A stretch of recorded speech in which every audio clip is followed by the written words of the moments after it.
রাজধানী ঢাকা তার পুরনো রূপে ফিরতে শুরু করেছে। অফিসগামী মানুষ বেড়েছে, খুলেছে দোকানপাট ও বিপণী বিতান। বিভিন্ন সড়কে সকাল থেকেই বেড়েছে গাড়ির সংখ্যা। গণপরিবহন বাড়ায় মোড়ে মোড়ে সৃষ্টি হয়েছে যানজট। ট্রাফিক ব্যবস্থা নিয়ন্ত্রণে আনসার সদস্যরা মোতায়েন রয়েছে। তাদের সাথে সহযোগিতা করছে শিক্ষার্থীরাও। রাজধানী নীলক্ষেত এলাকায় আছেন আমাদের স্টাফ করেসপন্ডেন্ট নূর হোসেন। আমরা সরাসরি যাচ্ছি তার কাছে। নূর, ঢাকার সার্বিক পরিস্থিতি আপনি কেমন দেখতে পাচ্ছেন?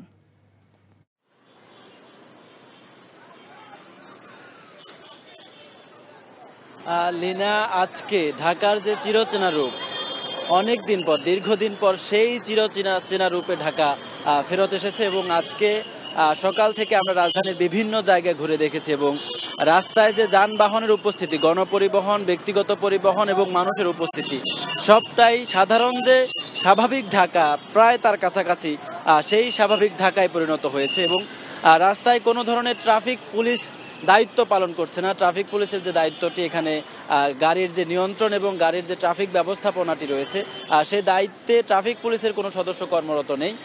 সাধারণ শিক্ষার্থী যারা বিভিন্ন বিশ্ববিদ্যালয়, বিভিন্ন কলেজের, বিভিন্ন স্কুলের যারা শিক্ষার্থী রয়েছেন, তারা নিজেরা স্ব-উদ্যোগে ট্রাফিকের যে ব্যবস্থাপনাটি রয়েছে সেটি করছেন এবং তারা গাড়ির যে ডাইভারশনের যে প্রয়োজনীয়তা রয়েছে, নিয়ন্ত্রণের যে প্রয়োজনীয়তা রয়েছে, সেসব পালন করছেন। এছাড়া সাধারণ মানুষ নগরীতে যে চলাচল করতে এতদিন এক ধরনের ভীতির মধ্যে ছিলেন, আতঙ্কের মধ্যে ছিলেন, কখন কোথায় কি ধরনের অপ্রীতিকর ঘটনা ঘটে, অনাকাঙ্ক্ষিত ঘটনা ঘটে, যে ভয়টি মানুষ পেতেন সেটিও কেটে উঠতে শুরু করেছে এবং রাস্তায় মানুষ চলাচল করতে শুরু করেছে, রাস্তায় মানুষ আসতে শুরু করেছে।